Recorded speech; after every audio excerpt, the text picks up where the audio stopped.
ಕರ್ನಾಟಕ ಬಲಗೈ ಸಮುದಾಯಗಳ ಒಕ್ಕೂಟದ ವತಿಯಿಂದ ಇವತ್ತು ಪತ್ರಿಕಾಗೋಷ್ಠಿಯನ್ನು ಕರೆದಿದ್ದೀವಿ. ಆದರೆ ಮೀಸಲಾತಿಯ ಪರಿಕಲ್ಪನೆ ಬಂದಿದ್ದು 1902ರಲ್ಲಿ ಛತ್ರಪತಿ ಶಿವಾಜಿ ಮಹಾರಾಜ್ ಕೊಲ್ಲಾಪುರ ಸಂಸ್ಥಾನದಿಂದ ಈ ದೇಶಕ್ಕೆ ಮೊಟ್ಟ ಮೊದಲನೇದಾಗಿ 50% ಮೀಸಲಾತಿಯನ್ನು ನೀಡೋದ್ರ ಮುಖಾಂತರ ಈ ದೇಶಕ್ಕೆ ಮೀಸಲಾತಿಯನ್ನು ಪರಿಚಯ ಮಾಡಿಕೊಟ್ಟಂಥ ಶಿವಾಜಿ ಮಹಾರಾಜವರು ಮತ್ತು ಕರ್ನಾಟಕದ ನಾಲ್ವಡಿ ಕೃಷ್ಣರಾಜ ಒಡೆಯರಾದಂಥವರು ಕರ್ನಾಟಕದಲ್ಲಿ 1921ರಲ್ಲಿ 75% ರಿಸರ್ವೇಷನನ್ನು ಕೊಟ್ಟಿರೋಂಥ ದಾಖಲೆ ಇವರಿಬ್ಬರ ಮಹಾರಾಜರಿಗೆ ಸಲ್ಲಬೇಕಾಗ್ತದೆ.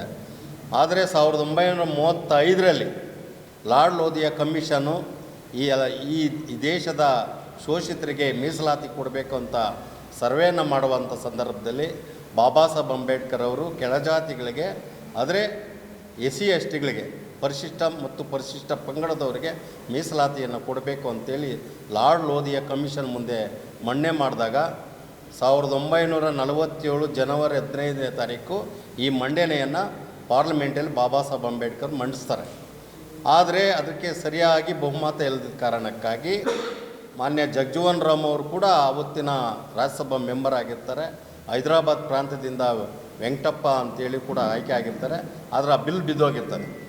ಆದರೆ ಬಾಬಾ ಸಾಹೇಬ್ ಅಂಬೇಡ್ಕರ್ ಅವರು ಸಂವಿಧಾನದಲ್ಲಿ ಮೀಸಲಾತಿ ಎಲ್ರಿಗೂ ಸಿಗಬೇಕು, ಮೀಸಲಾತಿ ಅನ್ನೋದು ಒಂದೇ ಜಾತಿಗೆಲ್ಲ ಎಲ್ಲ ಜಾತಿಗೂ ಸಿಗಬೇಕಾಗಿದೆ, ಪಾಲು ಸಮಬಾಳು ಅಂತೇಳಿ ಸಂವಿಧಾನದಲ್ಲಿ ಬಾಬಾ ಸಾಹೇಬ್ ಅಂಬೇಡ್ಕರ್ ಅವರು ಅಳವಡಿಸಿರೋದ್ರಿಂದ ಅವತ್ತಿನ ಕಾಲಘಟ್ಟಕ್ಕೆ ನಮಗೆ ಮೀಸಲಾತಿಯನ್ನು ಸಿಕ್ತು.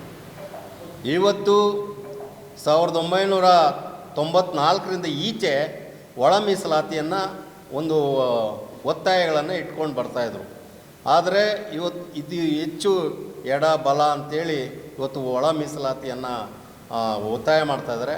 ಆದರೆ ಬಾಬಾ ಸಾಹೇಬ್ ಅಂಬೇಡ್ಕರ್ ಅವರು ಯಾವುದೇ ಕಾರಣಕ್ಕೂ ಒಳ ಮೀಸಲಾತಿ ಬಗ್ಗೆ ಎಲ್ಲಿ ಕೂಡ ಪ್ರಸ್ತಾವನೆ ಮಾಡಲಿಲ್ಲ. ಆದರೆ ಇಲ್ಲಿ ಯಾವ್ಯಾವ ಜಾತಿಗಳು ಎಷ್ಟೆಷ್ಟು ಸಂಖ್ಯೆ ಇದೆಯೋ ಅವರಿಗೆ ಸಮನಾದ ಅಂತ ಹಂಚಿಕೆ ಆಗಬೇಕು, ರಿಸರ್ವೇಷನ್ ಅಂತೇಳಿ ಮೀಸಲಾತಿ ಆಗಬೇಕು ಅಂತೇಳಿ ಬಾಬಾ ಸಾಹೇಬ್ ಅಂಬೇಡ್ಕರ್ ಅಂದ್ಕೊಂಡಿದ್ರು. ಅದು ಜಾರಿ ಆಯಿತು. ಆದರೆ ಈ ಕಾಲಘಟ್ಟದಲ್ಲಿ ಇವತ್ತಿನ ಕರ್ನಾಟಕ ಸರ್ಕಾರ ಇವತ್ತೇನು ನಾಗಮೋಹನ್ ದಾಸ್ ಅವರ ಅವ್ರ ವರದಿಯಲ್ಲಿ ಬಲಗೈ ಸಮುದಾಯರಿಗೆ ಅವೈಜ್ಞಾನಿಕವಾದಂಥ ವರದಿಯನ್ನು ಕೊಟ್ಟು ಇವತ್ತು ನಮ್ಮನ್ನು ದಿಕ್ಕ ತಪ್ಪಿಸಿ ಇವತ್ತು ಆ ವರದಿಯನ್ನು ನಮಗೆ ಅನ್ಯಾಯವನ್ನು ಎಸಗಿದ್ದಾರೆ. ಅದಕ್ಕೆ ಬಲಗೈ ಸಮುದಾಯದವರು ಮಾರ್ಚ್ 25ನೇ ತಾರೀಕು ಸರ್ಕಾರಕ್ಕೆ ಒಂದು ಬೃಹತ್ ಪ್ರತಿಭಟನೆ ಮುಖಾಂತರ ಎಚ್ಚರಿಕೆಯನ್ನು ಕೊಟ್ಟು ಇವತ್ತು ಸರ್ಕಾರ 9ನೇ ತಾರೀಕು ಸಚಿವ ಸಂಪುಟದಲ್ಲಿ ನಾವು ಯಾವುದೇ ಸಮುದಾಯಕ್ಕೆ ಅನ್ಯಾಯ ಆಗದಿದ್ದಂಗೆ ನಾವು ನಡ್ಕೊಳ್ತೀವಿ ಅಂತ ಹೇಳಿದ್ದಾರೆ. ಒಂದು ವೇಳೆ ಸರ್ಕಾರ ಬಲಗೈ ಸಮುದಾಯದವರಿಗೆ ಅನ್ಯಾಯ ಎಸಗಿದರೆ ನಾವು ಕೂಡ ಉಗ್ರವಾದವಂಥ ಪ್ರತಿಭಟನೆಯನ್ನು ಹಮ್ಮಿಕೊಳ್ತೀವಿ. ಇವತ್ತು ಅಂಬೇಡ್ಕರ್ ಒಂದು ಮಾತು ಹೇಳಿದ್ದಾರೆ ಬಾಬಾ ಸಾಹೇಬರು, ಯಾವುದೇ ಸಮುದಾಯ ಜಾತಿ ವಿರುದ್ಧ, ಧರ್ಮದ ವಿರುದ್ಧ, ಭಾಷೆ ವಿರುದ್ಧ ಹೋರಾಟ ಮಾಡಬಾರ್ದು ಅಂತೇಳಿ ಬಾಬಾ ಸಾಹೇಬ್ ಅಂಬೇಡ್ಕರ್ ಅವರು ಭಾಳ ಸ್ಪಷ್ಟವಾಗಿ ಹೇಳಿದ್ದಾರೆ.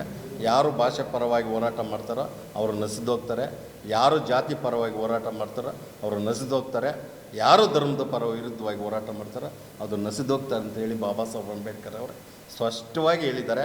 ಅದಕ್ಕಾಗಿ ನಾವು ನಮ್ಮ ಸಮುದಾಯ ಪರವಾಗಿ ನಾವು ಮಾತಾಡ್ತೀವಿ, ಇನ್ನೊಬ್ಬ ಸಮುದಾಯ ಪರವಾಗಿ ನಾವು ಯಾವುದೇ ಕಾರಣಕ್ಕೆ ಅಪಪ್ರಚಾರನ ಎಸಗೋದಿಲ್ಲ. ನಮ್ಮ ಪಾಲನ್ನು ನಾವು ಕೇಳ್ತೀವಿ, ಅವ್ರ ಪಾಲನ್ನು ಅವ್ರು ಕೇಳಿ. ಈಗ ಯಾರು ಹೆಚ್ಚಿಗೆ ಇದ್ದರೆ ಅವ್ರ ಪಾಲನ್ನು ಸರ್ಕಾರವನ್ನೇ ಅದನ್ನು ಪರಿಶೀಲನೆ ಮಾಡಿ ಏನು ನಮಗೆ ಸಿಗಬೇಕಂತ ಏನು ಇವಾಗ ಸರ್ಕಾರ 6% ಘೋಷಣೆ ಮಾಡಿ ಇಬ್ಬರಿಗೂ 6% ಘೋಷಣೆ ಮಾಡಿದೆ. ಅದನ್ನು ಕೂಡ ಮರುಪರಿಶೀಲನೆ ಮಾಡಿ ಅನ್ಯಾಯ ಆಗದಿದ್ದಂಗೆ ಈ ಸರ್ಕಾರ ಮುನ್ನೆಚ್ಚರಿಕೆ ತಗೊಂಡು ನಮಗೆ ನ್ಯಾಯ ದೊರಕಿಸ್ಕೊಡ್ಬೇಕನ್ನೋದೇ ನಮ್ಮ ಒತ್ತಾಯ. ಸದಾಶಿವ ಆಯೋಗದಲ್ಲೇ ಕೂಡ ಅನ್ಯಾಯ ಆಗಿದೆ. ಸುಪ್ರೀಂ ಕೋರ್ಟ್ಗೆ ಹೋಗಿ ಸುಪ್ರೀಂ ಕೋರ್ಟ್ ಆದೇಶದಂತೆ ಮರುಪರಿಶೀಲನೆ ಮಾಡಬೇಕು ಅಂತೇಳಿ ಸರ್ಕಾರಕ್ಕೆ ಸೂಚನೆ ಕೊಟ್ಟಿದೆ. ಆ ಸರ್ಕಾರ ಸೂಚನೆ ಕೊಟ್ಟಿದ್ದ ಮುಖಾಂತರನೇ ನಾಗಮೋಹನ್ ದಾಸ್ ಅವರನ್ನು ಒಂದು ಕಮಿಟಿಯನ್ನು ಮಾಡಿ ಇದನ್ನು ಮತ್ತೆ ಸರ್ವೆ ಮಾಡಿ ಅದನ್ನು ವರದಿಯನ್ನು ಕೊಟ್ಟಿದ್ದಾರೆ. ಅದರಲ್ಲಿ ನಾಗಮೋಹನ್ ದಾಸ್ ಅವರು ಅದರಲ್ಲಿ ಸ್ವಲ್ಪ ಅವೈಜ್ಞಾನಿಕವಾದ ವರದಿಯನ್ನು ಕೊಟ್ಟಿರೋದಕ್ಕೆ ನಮಗೆ ಅದು ವಿರೋಧವಾಗಿದೆ. ಅದರ ವರದಿಯನ್ನು ಮತ್ತೆ ಪರಿಶೀಲನೆ ಮಾಡಬೇಕು, ವರದಿಯನ್ನು ಮರುಪರಿಶೀಲನೆ ಮಾಡಿ ನಮಗೆ ನ್ಯಾಯ ದೊರಕಿಸ್ಕೊಡ್ಬೇಕು ಅನ್ನೋದೇ ನಮ್ಮ ವಾದ. ಕರ್ನಾಟಕ ರಾಜ್ಯ ಬಲಗೈ ಸಮುದಾಯಗಳ ಒಕ್ಕೂಟದ ವತಿಯಿಂದ ಇವತ್ತು ಆನೇಕಲ್ ತಾಲೂಕಿನ ಎಲ್ಲ ನಮ್ಮ ಸಮುದಾಯದ ನಾಯಕರುಗಳ ಮುಖೇನವಾಗಿ ಏನು ನ್ಯಾಯಮೂರ್ತಿ ನಾಗಮೋಹನ್ ದಾಸ್ರವರ ಅವೈಜ್ಞಾನಿಕ ವರದಿ ವಿರುದ್ಧವಾಗಿ ಈಗಾಗಲೇ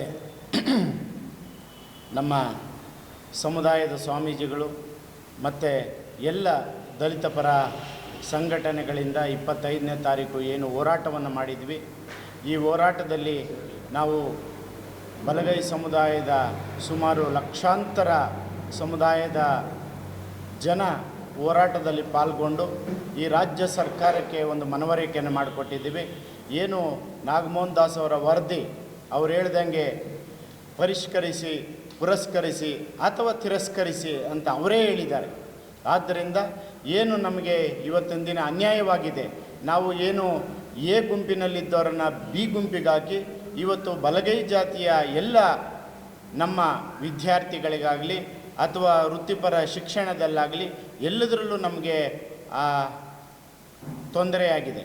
ಆದ್ದರಿಂದ ಏನು ನಾವು ಎ ಗುಂಪಿನಲ್ಲಿದ್ದೀವಿ, ಬಿ ಗುಂಪಿನಲ್ಲಿರೋರನ್ನ ಎ ಗುಂಪಿಗೆ ಮಾಡಬೇಕು. ನಮ್ಮದು ಇದು ಬಹಳ ಒತ್ತಾಯದ ವಿಷಯ ಇದು. ಏಕೆ ಅಂತ ಹೇಳಿದ್ರೆ ನಮ್ಮ ಸಮುದಾಯದಲ್ಲಿ ಏನು ಅವರೇ ಹೇಳಿದಂಗೆ ವಲಯ, ಪರೆಯ, ಪರಿಯನ್, ಹಾಗೆ ಛಲವಾದಿ, ಇವು ಸುಮಾರು 29 ಜಾತಿಗಳನ್ನು ಒಟ್ಟುಗೂಡಿಸ್ಬೇಕು, ಒಂದೇ ಬರೆಸಬೇಕು ಅಂತ ಹೇಳಿದರು. ಅದೇ ರೀತಿಯಾಗಿ ನಾವು ಅವರ ವರದಿಯಲ್ಲಿ ನಾವು ಎಲ್ಲವನ್ನು ಬರೆಸಿದ್ವಿ. ಆದರೂ ಸಹ ಏನು ಸಮೀಕ್ಷೆಯಲ್ಲಿ ಕೆಲವೊಂದನ್ನು ಛಲವಾದಿ ಇರ್ಬೋದು, ಪರೆಯ ಇರ್ಬೋದು, ಮಾಲಾ ಇರ್ಬೋದು, ಎಲ್ಲವನ್ನು ಬೇರ್ಪಡಿಸಿ ನಮಗೆ ಬರಬೇಕಾಗಿದ್ದ ಒಟ್ಟು ಸುಮಾರು 40 ಲಕ್ಷಕ್ಕೂ ಹೆಚ್ಚು ನಮ್ಮ ಸಮುದಾಯ ಇರಬೇಕಾಗಿತ್ತು. ಆದರೆ ಅದನ್ನು ಹಂಚಿ ಹರಿದು ಮಾಡಿದ್ದಾರೆ. ಅದನ್ನು ಒಗ್ಗೂಡಿಸುವಂಥ ಕೆಲಸವನ್ನು ಅವರೇ ಮಾಡಬೇಕಾಗಿರೋದ್ರಿಂದ ರಾಜ್ಯ ಸರ್ಕಾರ ಏನು ನಾಳೆ ಬರುವ 9ನೇ ತಾರೀಕಿನ ಸಚಿವ ಸಂಪುಟ ಇದೆ, ಆ ಸಚಿವ ಸಂಪುಟದಲ್ಲಿ ನಮ್ಮನ್ನು ಎ ಗುಂಪಿನಲ್ಲಿ ರೋಸ್ಟ್ರ ಬಿಂದುವಲ್ಲಾಗಿರೋ ವ್ಯತ್ಯಾಸವನ್ನು ಎ ಗುಂಪಿನಲ್ಲೇ ನಮ್ಮನ್ನು ಇಡಬೇಕು. ಬಲಗೈ ಜಾತಿಗಳ ಬಲಗೈ ಜಾತಿಯನ್ನು ಎ ಗುಂಪಿನಲ್ಲೇ ಇಡಬೇಕು. ನಾವು ಏಕೆ ಅಂತ ಹೇಳಿದರೆ ಹೆಚ್ಚು ಜನಸಂಖ್ಯೆ ಇರುವುದರಿಂದ ನಾವು ಎ ಗುಂಪಲ್ಲೇ ಇರಬೇಕು. ನಮಗೆ ಇಲ್ಲಾಂದರೆ ವಿದ್ಯಾರ್ಥಿಗಳಿಗೆ ಮತ್ತು ನೌಕರರಿಗೆ ತೊಂದರೆ ಆಗ್ತದೆ ಅಂತೇಳಿ ಈಗ ರಾಜ್ಯ ಸರ್ಕಾರಕ್ಕೆ ಈಗಾಗಲೇ ನಾವು ಮನವರಿಕೆಯನ್ನು ಮಾಡಿಕೊಟ್ಟಿದ್ದೇವೆ. ಆದ್ದರಿಂದ ಮಾನ್ಯ ಏನು 9ನೇ ತಾರೀಕು ನಡೆಯುವ ಸಚಿವ ಸಂಪುಟದಲ್ಲಿ ಏನಾದರೂ ನಮ್ಮನ್ನು ಮತ್ತೆ ಬಿ ಗುಂಪಿಗೆ ಹಾಕಿದ್ದೆ ಆದರೆ ನಾವು ಉಗ್ರವಾದ ಹೋರಾಟವನ್ನು ಮಾಡಬೇಕಾಗತ್ತೆ. ಇದು ರಾಜ್ಯ ಸರ್ಕಾರಕ್ಕೆ ಎಚ್ಚರಿಕೆ ಗಂಟೆಯಾಗಿದೆ.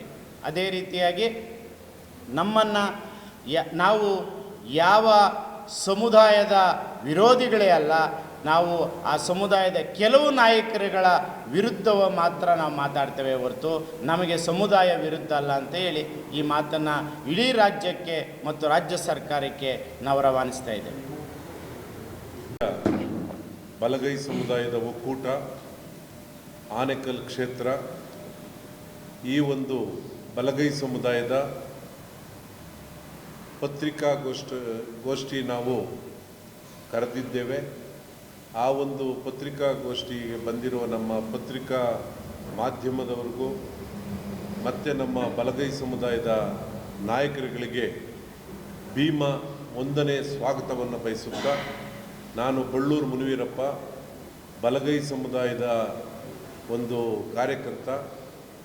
ಹುಟ್ಟಿದಾಗ ಉಸಿರು, ಸತ್ತಾಗ ಹೆಸರು, ತಾಯಿ ಗರ್ಭದಿಂದ ಬರುವುದು ಉಸಿರು ಮಾತ್ರ.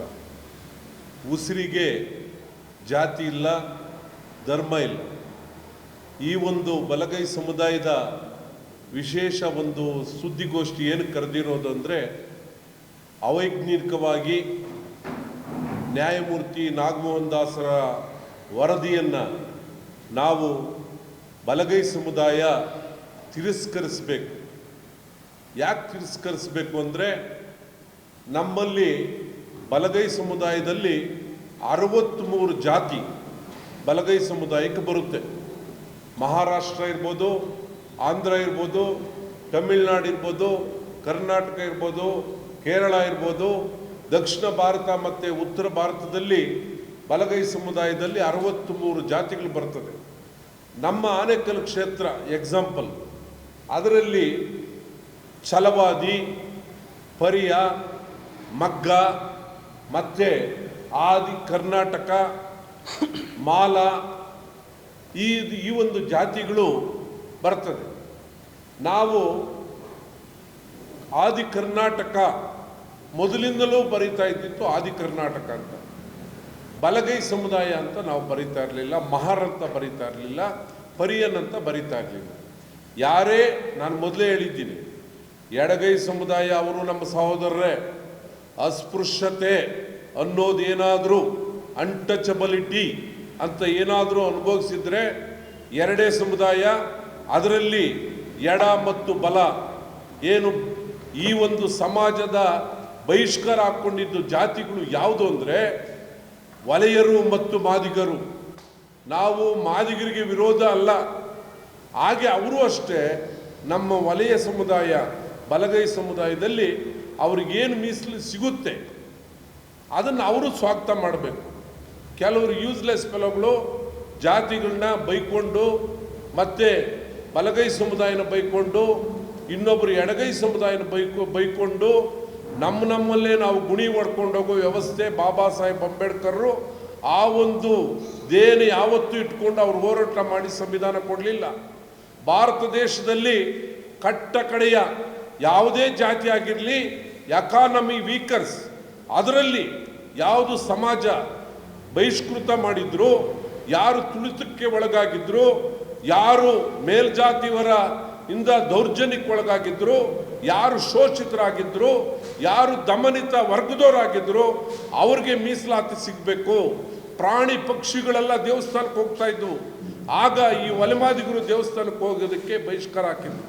ಪ್ರಾಣಿ ಪಕ್ಷಿಗಳು ಎಲ್ಲ ಕೆರೆಗಳಲ್ಲಿ ನೀರು ಕುಡಿಯೋ ಒಂದು ವ್ಯವಸ್ಥೆ ಇದ್ದವು, ಆದರೆ ಈ ಒಲೆಮಾದಿಗರು ಈ ಒಂದು ಕೆರೆಗಳಲ್ಲಿ ನೀರು ಕುಡಿಯೋ ಸ್ವಾತಂತ್ರ್ಯವನ್ನು ಪಡೆದಿರಲಿಲ್ಲ.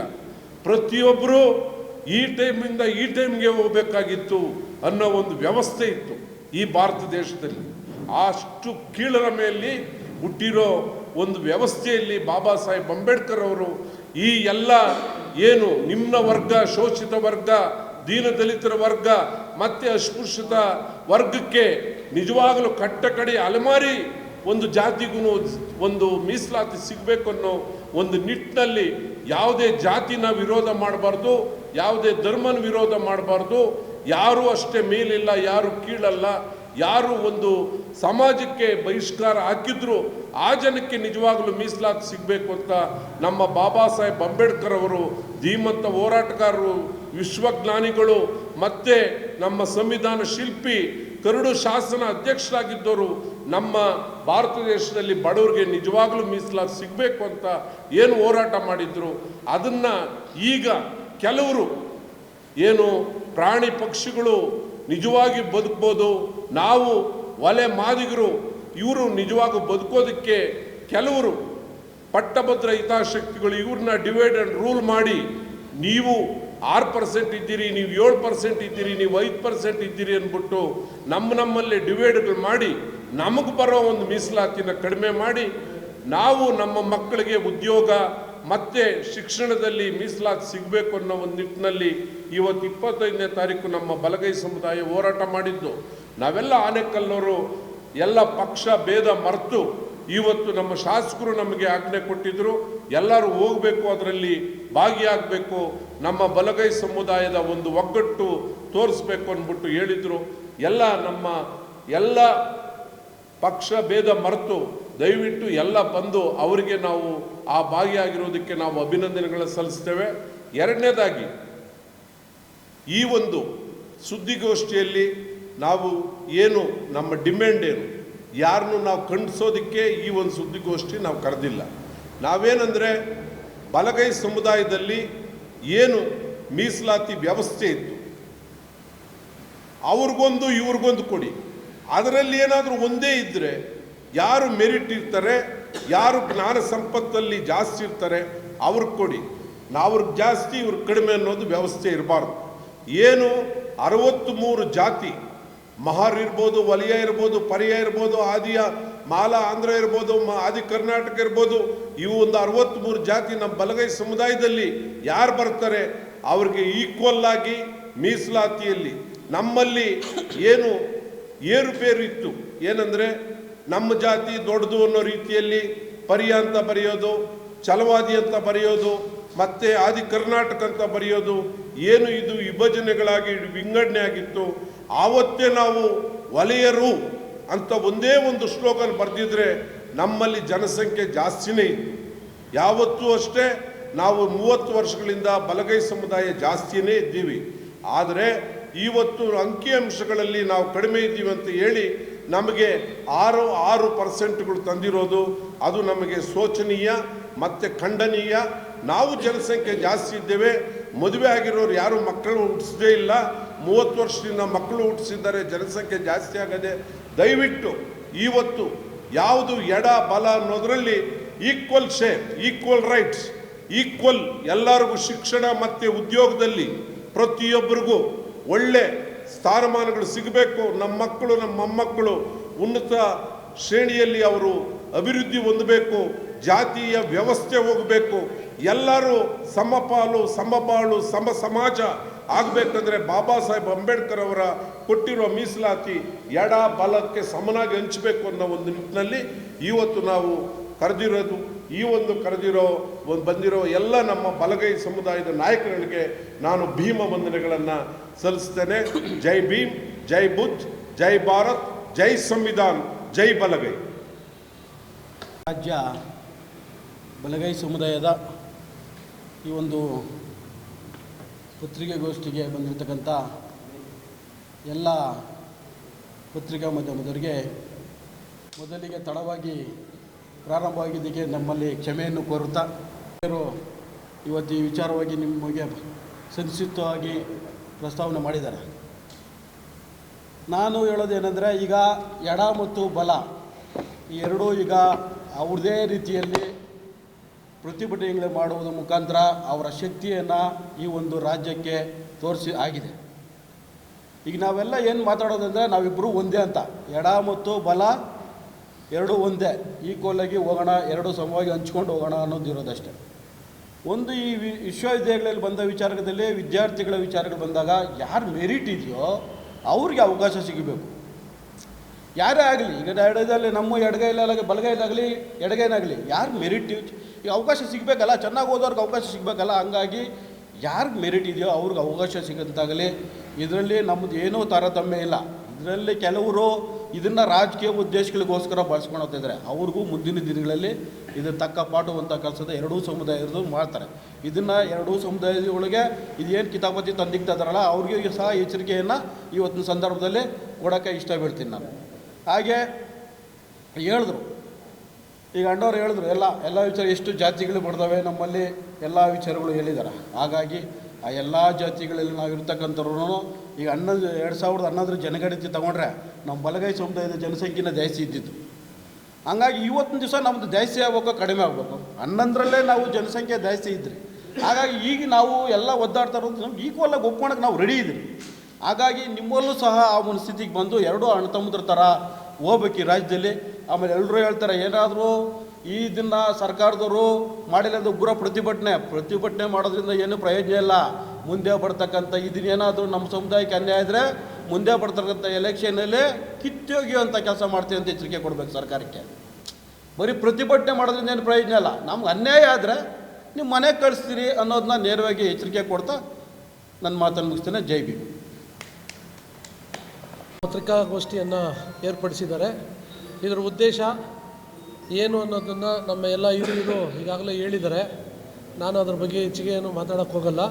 ಆದರೆ ರಾಜ್ಯ ಮಟ್ಟದಲ್ಲಿ ನಮ್ಮ ಜನಾಂಗದ ವತಿಯಿಂದ ಏನು ತೀರ್ಮಾನಗಳು ತಗೊಳ್ತಾರೆ ಅದಕ್ಕೆ ನಾವೆಲ್ಲರೂ ನಮ್ಮ ಕೆಲಸ ಕಾರ್ಯಗಳನ್ನು ಬಿಟ್ಟು ನಾವು ಸಕ್ರಿಯವಾಗಿ ಈ ಪ್ರತಿಭಟನೆಯಲ್ಲಿ ಹೋರಾಟಕ್ಕೆ ಕೈ ಜೋಡಿಸಿ ಭಾಗವಹಿಸ್ತೀವಿ. ಯಾಕಂದರೆ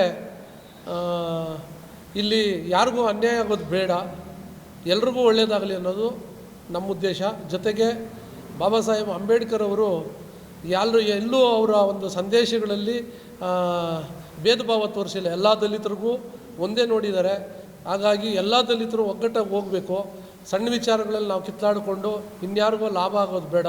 ಹಾಗಾಗಿ ಈ ಒಂದು ನಮ್ಮ ಸಮಾಜದವರು ಏನು ಮುಂದಿನ ಕಾರ್ಯಕ್ರಮಗಳು ಸರ್ಕಾರ ತಗೊಳ್ಳೋಂಥ ತೀರ್ಮಾನ ಇದ್ರ ಬಗ್ಗೆ ಏನು ತೀರ್ಮಾನಗಳು ತಗೊಳ್ತಾರೆ ಅದಕ್ಕೆ ನಾವು ಪಕ್ಷಾತೀತವಾಗಿ ಎಲ್ಲರೂ ಕೈ ಜೋಡಿಸ್ತೀವಿ.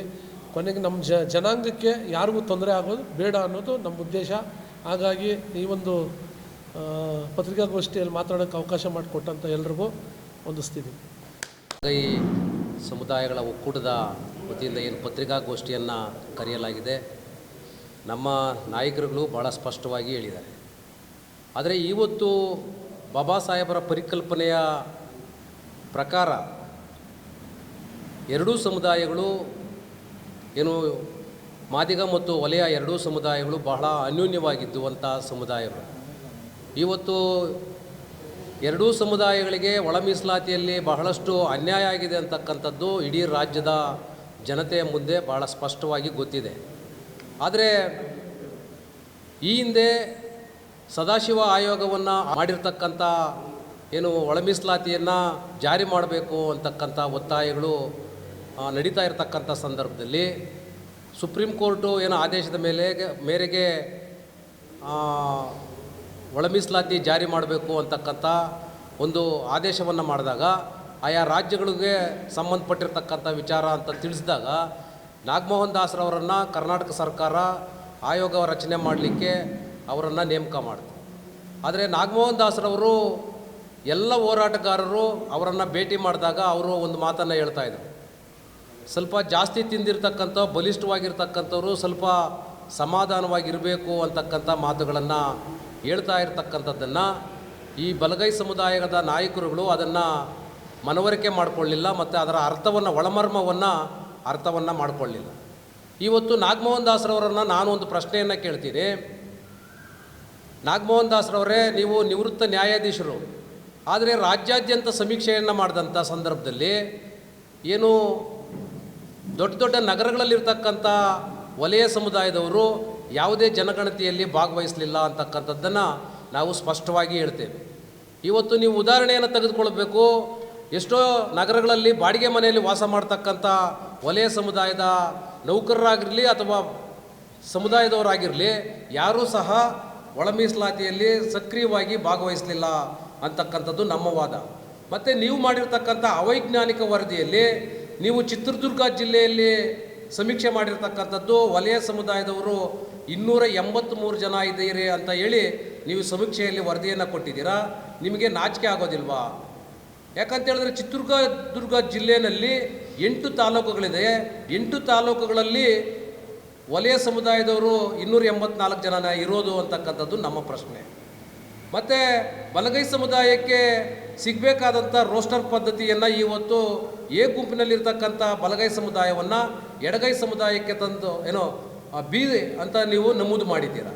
ಆದರೆ ಎಡಗೈ ಮತ್ತು ವಲಯ ಮತ್ತು ಮಾದಿಗ ಎರಡೂ ಸಮುದಾಯಗಳು ಈ ರಾಜ್ಯದಲ್ಲಿ ಬಹಳ ಅನ್ಯೋನ್ಯವಾಗಿದ್ದಂಥ ಸಮುದಾಯಗಳು, ಅಣ್ತಮ್ಮಂದರದ ರೀತಿಯಲ್ಲಿ ಜೀವನ ಮಾಡ್ತಕ್ಕಂಥ ಸಮುದಾಯಗಳನ್ನು ನೀವು ಇವತ್ತು ಒಡೆದು ಆಳ್ತಕ್ಕಂಥ ಕೆಲಸವನ್ನು ಮಾಡಿದ್ದೀರಾ. ನಿಮ್ಮಿಂದ ಇವತ್ತು ವಲಯ ಮತ್ತು ಮಾದಿಗರು ಬೀದಿನಲ್ಲಿ ಕಿತ್ತಾಡ್ತಕ್ಕಂಥ ಪರಿಸ್ಥಿತಿಯನ್ನು ತಂದು ಮಡಗಿರ್ತಕ್ಕಂಥದ್ದು ನಾಗಮೋಹನ್ ದಾಸ್ರವರೇನೇ. ಅದಕ್ಕೆ ನೇರ ಹೊಣೆ ನಾಗಮೋಹನ್ ದಾಸ್ರವರು ಆಗ್ತಾರೆ. ಆ ಕಾರಣಕ್ಕಾಗಿ ರಾಜ್ಯ ಸರ್ಕಾರ ಈ ಕೂಡಲೇ ನೀವೇನು ಒಳ ಮೀಸಲಾತಿಯನ್ನು ಜಾರಿ ಮಾಡ್ತೀವಿ ಅಂತಕ್ಕಂಥ ಮಾತುಗಳನ್ನು ಆಡ್ತಾ ಇದ್ದೀರಾ. ನೀವು ಒಳ ಮೀಸಲಾತಿಯನ್ನು ಜಾರಿ ಮಾಡಬೇಕಾದ್ರೆ ಏನು ವಲಯ ಸಮುದಾಯ ಈ ಹಿಂದೆ ಇದ್ದಂಥ ಮೀಸಲಾತಿಯನ್ನೇ ಮುಂದುವರಿಸಬೇಕು. ನಾಗಮೋಹನ್ ದಾಸ್ರವರು ಮಾಡಿರ್ತಕ್ಕಂಥ ಅವೈಜ್ಞಾನಿಕ ವರದಿಯನ್ನು ಈ ಕೂಡಲೇ ತಿರಸ್ಕಾರ ಮಾಡಬೇಕು. ಅವನೂರು ಮಾಡಿರ್ತಕ್ಕಂಥ ವರದಿಯನ್ನು ಸಹ ಪರಿಗಣನೆಗೆ ತೆಗೆದುಕೊಳ್ಬೇಕು. ಕಾಂತರಾಜರವರು ಮಾಡಿರ್ತಕ್ಕಂಥ ವರದಿಯನ್ನು ಸಹ ನೀವು ಪರಿಗಣನೆಗೆ ತೆಗೆದುಕೊಂಡು ಈ ಎಲ್ಲ ವರದಿಗಳನ್ನು ಪರಿಗಣನೆಗೆ ತೆಗೆದುಕೊಂಡು ನೀವು ಒಳ ಮೀಸಲಾತಿಯನ್ನು ಜಾರಿ ಮಾಡಬೇಕಂತಕ್ಕಂಥ ಒತ್ತಾಯವನ್ನು ಮಾಡ್ತೇವೆ. ಮತ್ತು ಏನು ವಲಯ ಮತ್ತು ಮಾದಿಗ ಸಮುದಾಯದವರು ನೀವು ಕೆಲವೊಂದು ರಾಜಕಾರಣಿಗಳು ಇದನ್ನು ರಾಜಕೀಯ ಬೇಳೆಕಾಳನ್ನು ಬೇಯಿಸ್ಕೊಳ್ಳೋದಕ್ಕಾಗಿ ಈ ಒಂದು ಒಳ ಮೀಸಲಾತಿಯ ಗೊಂದಲಗಳನ್ನು ಸೃಷ್ಟಿ ಮಾಡಿದ್ದಾರೆ. ಇದರ ಹಿಂದೆ ಎರಡೂ ಸಮುದಾಯಗಳನ್ನು ಬೀದಿಗೆ ತಂದು ನಿಲ್ಲಿಸಿರ್ತಕ್ಕಂಥದ್ದು ಇವತ್ತು ಯಾರಂತಕ್ಕಂಥದ್ದು ಈ ಸಮುದಾಯದ ರಾಜಕಾರಣಿಗಳು ಮತ್ತು ಈ ಎರಡೂ ಸಮುದಾಯಗಳು ಅರ್ಥ ಮಾಡ್ಕೊಳ್ಬೇಕು. ಇದರ ಹಿಂದೆ ಇರ್ತಕ್ಕಂಥ RSSನ ಹುನ್ನಾರವನ್ನು ನಾವು ಬಹಳಷ್ಟು ಅರ್ಥ ಮಾಡ್ಕೊಳ್ಳದೇ ಇರ್ತಕ್ಕಂಥ ಮೂರ್ಖರಾಗಿದ್ದೀವಿ ನಾವು. ಇವತ್ತು RSS ಈ ದೇಶದಲ್ಲಿ ಅಧಿಕಾರವನ್ನು ಈ ಹಿಂದುಳಿದ ವರ್ಗ ಮತ್ತು ದಲಿತರು ಅಧಿಕಾರವನ್ನು ಹಿಡಿಲಿಕ್ಕೆ ಹೋಗ್ತಾರೆ. ಆ ಕಾರಣಕ್ಕಾಗಿ ಇವರನ್ನು ಏನಾದರೂ ಮಾಡಿ ಒಳ ಮೀಸಲಾತಿಯ ಮರ್ಮದಲ್ಲಿ ಇವರನ್ನು ಚಿತ್ರವಾಗಿ ವಿಂಗಡಣೆ ಮಾಡಬೇಕಂತಕ್ಕಂಥ ಹುನ್ನಾರವನ್ನು ಇವತ್ತು RSS ಬಹಳ ಸ್ಪಷ್ಟವಾಗಿ ಮಾಡ್ತಾ ಇದೆ. ತೆರೆ ಹಿಂದೆ ಮಾಡ್ತಕ್ಕಂಥ ಕೆಲಸವನ್ನು ನಮ್ಮ ರಾಜಕಾರಣಿಗಳು, ನಮ್ಮ ಸಮುದಾಯವನ್ನು ಪ್ರತಿನಿಧಿಸ್ತಕ್ಕಂಥ ಶಾಸಕರು ಮತ್ತು ಸಚಿವರುಗಳು ಇದರನ್ನು ಅರ್ಥ ಮಾಡಿಕೊಳ್ಳದೆ ಇವತ್ತು ಸಮುದಾಯವನ್ನು ಬಲಿ ಕೊಡಲಿಕ್ಕೆ ಹೋಗ್ತಾ ಇದ್ದಾರೆ. ಹಾಗಾಗಿ ಏನು ಬಲಗೈ ಸಮುದಾಯಕ್ಕೆ ಆಗಿರ್ತಕ್ಕಂಥ ಅನ್ಯಾಯವನ್ನು ರಾಜ್ಯ ಸರ್ಕಾರ ಈ ಕೂಡಲೇ ಸರಿಪಡಿಸಬೇಕು. ಒಂದು ವೇಳೆ ಮಾನ್ಯ ಮುಖ್ಯಮಂತ್ರಿಗಳಾಗಿರ್ತಕ್ಕಂಥ ಸಿದ್ದರಾಮಯ್ಯನವರು ಇದನ್ನು ಸರಿಪಡಿಸದೆ ಹೋದರೆ ಮುಂದಿನ ದಿನಗಳಲ್ಲಿ ನಿಮ್ಮನ್ನು ಮನೆಗೆ ಕಳಿಸ್ತಕ್ಕಂಥ ಕೆಲಸವನ್ನು ಭಾಳ ಸ್ಪಷ್ಟವಾಗಿ ಬಲಗೈ ಸಮುದಾಯ ಮಾಡುತ್ತೆ ಅಂತಕ್ಕಂಥ ಎಚ್ಚರಿಕೆಯನ್ನು ನೀಡ್ತಾ ಇದ್ದೇವೆ. ಹಾಗಾಗಿ ಈ ಕೂಡಲೇ ಏನೋ ನಾಗಮೋಹನ್ ದಾಸ್ರವರು ನೀಡಿರ್ತಕ್ಕಂಥ ಅವೈಜ್ಞಾನಿಕ ವರದಿಯನ್ನು ಈ ಕೂಡಲೇ ತಿರಸ್ಕಾರ ಮಾಡಿ ಹೊಸದಾಗಿ ತಮ್ಮ ಕೈಲ ಸಾಧ್ಯವಾದರೆ ಹೊಸದಾಗಿ ಮತ್ತೊಮ್ಮೆ ಸಮೀಕ್ಷೆಯನ್ನು ಮಾಡಿ ಒಳ ಮೀಸಲಾತಿಯಲ್ಲಿ ವಲಯ ಮತ್ತು ಮಾದಿಗರಿಗೆ ಯಾರಿಗೂ ಸಹ ಅನ್ಯಾಯ ಆಗದ ರೀತಿಯಲ್ಲಿ ವಲಯ ಮತ್ತು ಮಾದಿಗ ಸಮುದಾಯಕ್ಕೆ ನೀವು ಪ್ರತ್ಯೇಕವಾದಂಥ ಮೀಸಲಾತಿಯನ್ನು ಕೊಟ್ಟು ನೀವು ಸ್ಪೃಶ್ಯ ಜಾತಿಗಳಿಗೆ ಪ್ರತ್ಯೇಕವಾದ ಮೀಸಲಾತಿಯನ್ನು ನೀಡೋದರಲ್ಲಿ ಬಲಗೈ ಸಮುದಾಯದಲ್ಲಿ ಯಾವುದೇ ತಕರಾರಿಲ್ಲ ಅಂತಕ್ಕಂಥ ಮಾತುಗಳನ್ನು ಹೇಳ್ತಾ ನೀವು ಈ ಕೂಡಲೇ ಏನು 9ನೇ ತಾರೀಕು ಕರೆದಿರ್ತಕ್ಕಂಥ ಸಚಿವ ಸಂಪುಟದಲ್ಲಿ ಮಾದಿಗ ಮತ್ತು ವಲಯ ಸಮುದಾಯಕ್ಕೆ ಪ್ರತ್ಯೇಕ ಮೀಸಲಾತಿಯನ್ನು ಜಾರಿ ಮಾಡಿ ಮತ್ತು ಸ್ಪೃಶ್ಯ ಜಾತಿಗಳಿಗೆ ಪ್ರತ್ಯೇಕ ಮೀಸಲಾತಿಯನ್ನು ಜಾರಿ ಮಾಡಬೇಕಂತಕ್ಕಂಥ ಒತ್ತಾಯವನ್ನು ಈ ತಾಲೂಕಿನ ಮೂಲಕ ನಾವು ಒತ್ತಾಯವನ್ನು ಮಾಡ್ತಾ ಇದ್ದೀವಿ. ಜೈ ಭೀಮ್. ಇವತ್ತು ಪತ್ರಿಕಾಗೋಷ್ಠಿ ಕರೆದಿರೋದು ಬಲಗೈ ಸಮುದಾಯ, ಆದರೆ ಎಡ ಬಲ ಎರಡು ಒಂದೇ ಅಂತ ಮಾಧ್ಯಮದ ಮುಂದೆ ಹೇಳೋದಕ್ಕೆ ನಾವು ಇಷ್ಟಪಡ್ತಾ ಇದ್ದೀವಿ. ಇವತ್ತು ನಮ್ಮ ಕ್ಷೇತ್ರದಲ್ಲಿ 20 ವರ್ಷ ನಾರಾಯಣಸ್ವಾಮಿ ಅವರು ಆಳಿದ್ರು. ಅವ್ರಿಗೆ ನಾವು ಎಲ್ರಿಗೂ ಸಪೋರ್ಟ್ ಮಾಡೋರೆ, ನಮ್ಮ ಸಮುದಾಯದವರು ಓಟ್ ಹಾಕಿದ್ದಾರೆ, ಗೆಲ್ಲಿಸಿದ್ದಾರೆ. ಆ ಅಪ್ಪನಿಗೆ ಎಷ್ಟು ಜ್ಞಾನ ಆಯಿತೋ ಇಲ್ಲೋ ಗೊತ್ತಿಲ್ಲ. ಮಾದಿಗಾಸ್ ಮಾದಿಗಾಸ್ ಮಾದಿಗಾಸ್ ಅಂತ ಹೇಳ್ತಾ ಇದ್ದಾರೆ. ಹಂಗಾದರೆ ಈ ತಾಲೂಕಲ್ಲಿ ನಿಮ್ಗೆ ಯಾರಿಗೂ ಓಟ್ ಹಾಕಿಲ್ಲ ಸ್ವಾಮಿ? ನಮ್ಮ ಮಾಧ್ಯಮದ ಮೂಲಕ ಕೇಳ್ಕೊತಾ ಇರ್ತೀವಿ. ಯಾಕಂತ ಹೇಳಿದ್ರೆ 20 ವರ್ಷ ಶಾಸಕರಾಗಿದ್ದರು ನೀವು, 18 ವರ್ಷ ಕೇಂದ್ರದ ಮಂತ್ರಿ ಆಗಿದ್ದರು, ರಾಜ್ಯದಲ್ಲಿ ಮಂತ್ರಿ ಆಗಿದ್ದರು. ನೀವು ಈ ಸಮುದಾಯನ ಬಳಸ್ಕೊಂಡು ನೀವು ಮಂತ್ರಿಗಳಾಗಬೇಕಂತ ಇದ್ದೀರೋ ಇಲ್ಲ ನಿಮ್ಮ ಸಮುದಾಯದ ಲೀಡ್ರ್ಗಳು ನೀವು MLAಗಳು ಮಾಡೋಕ್ಕೆ ಹೊರಟಿದ್ದೀರಾ? ನೀವು ಈ ಸಮುದಾಯನ ನೀವು ಎಡಗೈ ಸಮುದಾಯನ ಅಡ್ಡಿಕೊಂಡು ನೀವು ನಿಮ್ಮ ಬೇಳೆಕಾಳು ಬೇಯಿಸ್ಕೊಳೋದಕ್ಕೆ ಸ್ಟೇಟಲ್ಲಿ ನೀವು ಸುಮ್ಮನೆ ಉರ್ದುಂಬಿಸ್ತಾ ಇದ್ದೀರಿ. ನೀವು ಮಾಡ್ಬೋದಾಗಿತ್ತು. ನೀವು ಕೇಂದ್ರ ಸರ್ಕಾರದಲ್ಲಿ ನೀವು ಇದ್ದಾಗ ಅಲ್ಲಿ ನೋಡಿ, ಈಗ ಅವರಿರೋ ಮನೆ ಕಡೆನೇ ಈಗಲೂ ಯಾವುದೂ ಕೆಲಸಗಳಾಗಿಲ್ಲ. ಈಗಲೂ ಹಳೆ ಮನೆಗಳು ಹಂಗೆ ಇದೆ. ಅವರು ಒಂದು ಸಾರಿ ಹೇಳ್ತಾ ಇರ್ತಾರೆ, ನಾನು ಉತ್ತರ ಕರ್ನಾಟಕ ಕಡೆ ಹೋಗಿದ್ದೆ, ನಮ್ಮ ಸಮುದಾಯ ಚಂಬುಗಳು ಹಿಡ್ಕೊಂಡು ಹೋಗ್ತಾಯಿದ್ರು ಅಂತ ಹೇಳ್ತಾಯಿದ್ರೆ, ನೀವಿದ್ದಿದ್ದು ಏರಿಯಾದ ನೋಡಿ ಸ್ವಾಮಿ, ಇವಾಗಲೂ ಉದ್ಧಾರಕ್ಕಾಗಿಲ್ಲ. ಕೂಗೆ ಅಳತೆ ಇದ್ದಂಥ ಬೆಂಗಳೂರಿಗೆ ಹತ್ತಿರವಾಗಿದ್ದಂಥ ಇವಾಗಲೂ ಇಲ್ಲ. KH ಮುನಿಯಪ್ಪರು ಇರ್ಬೋದು, KH ಮುನಿಯಪ್ಪರು ನಾನು ರಾಜೀನಾಮೆ ಕೊಡ್ತೀನಿ ಅಂತ ಹೇಳ್ತಾ ಇದ್ದಾರೆ ನಮ್ಮ ಸಮುದಾಯಕ್ಕಂತ. ಆದರೆ KH ಮುನಿಯಪ್ಪರು ಏನು ಮಾಡ್ತಾಯಿದ್ದಾರೆ ಸ್ವಾಮಿ, ನಿನ್ನ ಮಗಳಿಗೆ ಮೀಸಲಾತಿ ಬೇಕು, ನಿನಗೂ ಮೀಸಲಾತಿ ಬೇಕು, ಬೇರೆಯವ್ರಿಗೆ ಬಿಟ್ಕೊಡಿ, ನೀವು ಅನುಭವಿಸಿರೋ ಸಾಕು. ಕಾಂಗ್ರೆಸ್ ಅವ್ರಿಗೂ ಅದೇ ಹೇಳ್ತಾ ಇರೋದು. ಕಾಂಗ್ರೆಸ್ ಅವರು ನೀವು ಅನುಭವಿಸ್ತಾ ಇದ್ದೀರಿ, ನೀವು ಬಿಟ್ಕೊಡಿ, ಬೇರೆಯವ್ರಿಗೆ ಕೊಡಿ ಅಂತ ಈ ಸಂದರ್ಭದಲ್ಲಿ ನಾವು ಹೇಗೆ ಹೇಳ್ತಾ ಇದ್ವಿ. ಯಾಕಂತ ಹೇಳಿದಾಗ ಒಳ ಮೀಸಲಾತಿ ಆದಾಗ ಬಲಗೈಗಾರು ಎಡಗೈಗಾರು ಅಂತ ಆಗೈತೆ. ಆದರೆ ನಾವು ಹೇಳ್ತಾ ಇರೋದು ಏನಂತ ಹೇಳಿದ್ರೆ, ಇನ್ಕಮ್ ಸರ್ಟಿಫಿಕೇಟ್ ಮೇಲೆ ಕೊಡ್ರಿ, ಉದ್ಯೋಗ ಇನ್ಕಮ್ ಸರ್ಟಿಫಿಕೇಟ್ ಮೇಲೆ ನೀವು ಕೊಡಬೇಕು. ಆಮೇಲೆ ಮೆರಿಟ್ ಯಾರಾಯ್ತು ಅವ್ರು ಕೊಡಿ. ಎರಡು ಸಮುದಾಯನ ಒಂದೇ ಮಾಡಬೇಕು ಅಂತ ಈ ಸಂದರ್ಭದಲ್ಲಿ ನಾವು ಹೇಳೋದಕ್ಕೆ ಇಷ್ಟಪಡ್ತಾ ಇದ್ದೀವಿ. ಯಾಕಂದರೆ ಬೆಂಕಿ ಹಚ್ಚೋ ಕೆಲಸ ಆಗ್ಬಿಟ್ಟೈತೆ ಕರ್ನಾಟಕದಲ್ಲಿ. ಈಗ ಬಲಗೈ ಸಮುದಾಯದವರು ಎಲ್ಲೂ ಹೋರಾಟ ಮಾಡಲೇ ಇಲ್ಲ. ಯಾರು ಈಗ ನಮ್ಮ ಮಾದೇವಪ್ಪರನ್ನ ಚಪ್ಪಲಿನಾಗ ಹೊಡ್ತೀನಿ ಏಕವಚನದಲ್ಲಿ ಮಾಡಿರೋಂಥ ಇತಿಹಾಸ ಐತೆ. ಆದರೆ ನಮ್ಮ ಸಮುದಾಯದವರು ಯಾವುದೇ ಕಾರಣಕ್ಕೂ ನಮ್ಮ ರಮೇಶ್ ಚಿಗಜಿಣಿಗೆ ಆಗಿರ್ಬೋದು, ನಮ್ಮ RB ತಿಮ್ಮಾಪುರ ಆಗಿರ್ಬೋದು, KH ಮುನಿಯಪ್ಪ ಆಗಿರ್ಬೋದು, ಇನ್ನೂ ಇತರರು ಇದ್ದಾರೆ, ಅವ್ರಿಗೆ ಯಾವತ್ತೂ ಯಾರೂ ಬೈದಿಲ್ಲ. ಇವ್ರು ಯಾಕೆ ನೀವು ಹೋರಾಟ ಮಾಡಿ, ನೀವು ಪಡ್ಕೊಳ್ಳಿ, ನಾವು ಬೇಡ ಅಂತ ಹೇಳಲ್ಲ. ಏಕವಚನದಲ್ಲಿ ಅವನು ಇವನು ಅಂತ ಯಾಕೆ ಮಾತಾಡ್ತೀರಿ? ಒಬ್ಬ ಸಚಿವರುಗಳು, ಒಬ್ಬ ಪ್ರಜ್ಞಾವಂತರುಗಳು ನೀವು. ಮಾದೇವಪ್ಪ ನಾನು ಕೂರ್ತಿರೋ ಕುರ್ಚಿನಲ್ಲಿ ಕೂತಿದ್ದೀನಿ ಅಂತ ನೀವು ಹೇಳ್ತಾ ಇದ್ದೀರಿ. ನೀವು ಹೇಳ್ತಾ ಇದ್ದೀರಿ ನಾನು ಸಚಿವನಾಗಿದ್ದೆ, ಈಗ ನೀವು ಸಚಿವರಾಗಿದ್ದೀರಿ ಅಂತ ಹೇಳ್ತಾ ಇದ್ದೀರಿ. ನೀವು ಜನತಾದಳ ಸರ್ಕಾರ ಇದ್ದಾಗ ಮಾದೇವಪ್ಪರು ಆರೋಗ್ಯ ಮಂತ್ರಿ ಆಗಿದ್ದರು. ಆನೇಕಲ್ ತಾಲೂಕ್ ಪಂಚಾಯತಿನಲ್ಲಿ ಉದ್ಘಾಟನೆ ಮಾಡಿದಾಗ ನಾವು ಮಾದೇವಪ್ಪರನ್ನ ಅಡ್ಡಾಕ್ಬಿಟ್ಟು ಹಾಸ್ಟ್ಲಿಂಗ್ ಐತೆ ಅಂತ ಕೇಳಿದಾಗ ಇದೇ ನಮ್ಮ ನಾರಾಯಣ ಸ್ವಾಮಿ ಅವ್ರು ಬಂದು ಏನಪ್ಪ ಹಂದಿ ಕೂಡಿಕ್ಕಿದಂಗೆ ಇಕ್ಕಿದಲ್ರಿ ಹಾಸ್ಟೆಲ್ ನೀವೇನೋ ರೆಡಿ ಮಾಡಿರಿ ಯಾಕ್ರಿ ಅಂತ ಹೇಳ್ಬಿಟ್ಟು ಮಾದೇವಪ್ಪರು ಹೇಳಿದ್ರು. ಆದರೆ ಆಗಲೇ ಮಂತ್ರಿ ಆಗಿದ್ದವರು ಸ್ವಾಮಿ ಅವರು, ನೀವು ನಮ್ಮ ಸಮುದಾಯದವರೇ, ನೀವೇನು ಮಾಡಿದ್ದೀರಿ? ಏನೂ ಮಾಡಲಿಲ್ಲ. ನೀವು ಸುಮ್ಮನೆ ಸಮಾಜನ ಈ ಜಾತಿನ ಅಡ್ಡಿಕೊಂಡು ನೀವು ಬೇಳೆಕಾಳು ಬೇಯಿಸ್ಕೊಂಬಿಡ್ರಿ. ಯಾವುದೇ ಸಮುದಾಯ ಲೆಫ್ಟ್ ಆಗಿರ್ಬೋದು, ರೈಟ್ ಆಗಿರ್ಬೋದು, ನಿಮ್ಗೆ ಎಲ್ರಿಗೂ ಓಟ್ ಕೊಟ್ಟಿರು, ಎಲ್ಲರೂ ಕೊಟ್ಟಿದ್ದಾರೆ. ಇವತ್ತು ಕಾಂಗ್ರೆಸ್ ಸರ್ಕಾರ ಇವತ್ತು ಏನಾದರೂ ರಾಜಕೀಯವಾಗಿ ಇವತ್ತು ಮುಖ್ಯಮಂತ್ರಿ ಆಗಿದ್ದ ಸಿದ್ದರಾಮಯ್ಯ ಬಲಗೈ ಸಮುದಾಯದಲ್ಲಿ ಅವ್ರಿಗೆ ಓಟ್ ಹಾಕಿರೋದು. ಅವರಲ್ಲಿ ಗೆಲ್ಲಬೇಕಂದ್ರೆ ಬಲಗೈ ಸಮುದಾಯನೇ ಜಾಸ್ತಿ ಓಟ್ ಹಾಕಿರೋದು. ನೀವು ಎಲ್ಲೋ ಒಂದು ಕಡೆ ಸಿದ್ದರಾಮಯ್ಯರು ಎತ್ಕಟ್ತಾರೆ ಅಂತ ನಮ್ಮ ಅನಿಸಿಕೆ ಇದೆ. ಅವ್ರ ಕುರ್ಚಿನ ಉಳಿಸ್ಕೊಳ್ಳೋಸ್ಕೋಸ್ಕರ ಈ ಸಮುದಾಯನ ಒಡೆದಾಳೋದಕ್ಕೇನೋ ಈ ಕೆಲಸ ಮಾಡ್ತಾವ್ರೆ ಅಂತ ನಮ್ಮ ಅನಿಸಿಕೆ ಇದೆ. ಸಿದ್ದರಾಮಯ್ಯನವರೇ, ನೆಕ್ಸ್ಟ್ ನೀವು ಏನಾದ್ರೂ ಸಚಿವ ಸಂಪುಟ ಕರೆದಾಗ ನಮಗೆ ಇಬ್ರಿಗೂ ಒಂದೇ ಮೀಸಲಾತಿ ಕೊಡಿ. ಯಾರು ಪರ್ಸೆಂಟೇಜರೇ, ಯಾರು ಆರ್ಥಿಕತೆಯಲ್ಲಿ ಹಿಂದುಳಿದರೆ ಅವ್ರಿಗೆ ಕೊಡಿ. ಯಾಕಂತ ಹೇಳಿದ್ರೆ ನಾವು ಇಷ್ಟೆಲ್ಲ ಮಾತಾಡ್ತಿರೋ ಇದ್ದಿದ್ದ ಕಾರಣ ಯಾಕಂತಂದರೆ ಧಾರವಾಡ ಯೂನಿವರ್ಸಿಟಿಗೆ ಮೊನ್ನೆ ಆಗಿದ್ದಕ್ಕೆ ವಸತಿ ಶಾಲೆಗಳಲ್ಲಿ ನಮ್ಮ ಮಕ್ಕಳದ್ದು ಈಗ ಅಪ್ಲಿಕೇಶನ್ ಹಾಕಿದ್ರೆ ತಗೊತಾ ಇಲ್ಲ. ಇದು ನಾವೇನಾದರೂ ಕ್ಯಾಸ್ಟ್ ಸರ್ಟಿಫಿಕೇಟ್ಗೆ ಆದಿ ಕರ್ನಾಟಕ ಅಂತ ಕೊಟ್ಟಾಗ ಹೇಗೆ ಬರ್ತದೆ? ಮಾದಿಗ ಸಮುದಾಯಕ್ಕೆ ಬರ್ತದೆ. ಅದನ್ನು ಕ್ಯಾನ್ಸಲ್ ಆಗಬೇಕು. AB ಬಿಟ್ಟು ಒಂದೇ ಮಾಡಬೇಕು. ಪರಿಶಿಷ್ಟ ಜಾತಿ ಲೆಫ್ಟು ರೈಟ್ನು ಒಂದೇ ಮಾಡಬೇಕಂತ ಮಾಧ್ಯಮ ಮೂಲಕ ನಾವು ಒತ್ತಾಯ ಮಾಡ್ತಾಯಿದ್ವಿ. ಜಮೀನು ಬಲಗೈ ಸಮುದಾಯದವರೇ ಎತ್ಕೊಂಡು ಕುಣಿತಾ ಇದ್ದಿದ್ದು. ಸ್ಟೇಟಲ್ಲಿ ಎಲ್ಲನೂ ಬಲಗೈ ಸಮುದಾಯರು ಎತ್ಕೊಂಡು ಕುಣಿತಾ ಇದ್ದಿದ್ದು. ಅವರು ಒಬ್ಬ ಜಸ್ಟಿಸ್ ಆಗಿದ್ದಾರೆ, ಎಲ್ರಿಗೂ ಅವರು ಪ್ರಾತಿನಿಧ್ಯ ಕೊಡ್ತಾರೆ ಅಂತ ಹೇಳ್ಬಿಟ್ಟು ಎಲ್ಲ ಸುಮ್ಮನೆ ಇದ್ದಿದ್ದು. ಆದರೆ ಇಷ್ಟೊಂದು ಮೋಸ ಮಾಡ್ತಾರೆ ಅಂತ ನಾವು ಅಂದ್ಕೊಂಡಿರಲಿಲ್ಲ. ಯಾಕಂದರೆ ಈಗ ನಮ್ಮ ನಾಲ್ವಡಿ ಕೃಷ್ಣರಾಜೇಂದ್ರ ಒಡೆಯರು ಆಗ ಸೆನ್ಸಸ್ ಮಾಡಿದಾಗ ಆವಾಗಲೂ ನಮ್ಮದು ಜಾಸ್ತಿನೇ ಇತ್ತು.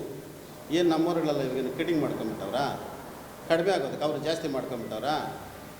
ಈಗಲೂ ಅವ್ರಿಗಿಂತಲೂ ನಾವು ಹೆಚ್ಚು ಕಮ್ಮಿ 10 ಲಕ್ಷ ಎಕ್ಸ್ಟ್ರಾ ಇದ್ದೀವಿ.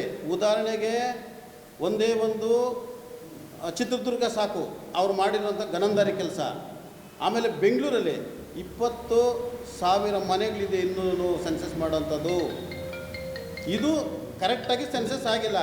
ಕಾಂತರಾಜ ವರದಿ ಇರ್ಬೋದು, ಆಯನೂರು ವರದಿ ಇರ್ಬೋದು, ಇನ್ನು ಈ ಥರ ವರದಿಗಳಿದಾರಲ್ಲ, ಇವು ಯಾವನ್ನೂ ಗಣನೆ ತಗೊಂಡಿಲ್ಲ. ಇವು ಯಾವ ಸರಿಯಿಲ್ಲ ಅಂತ ಇವ್ರದ್ದು ಯಾರು ಸರಿಯಿಲ್ಲ ಅಂತ ಹೇಳ್ಬಿಟ್ಟು ಈತರು ಕೊಟ್ಟರು.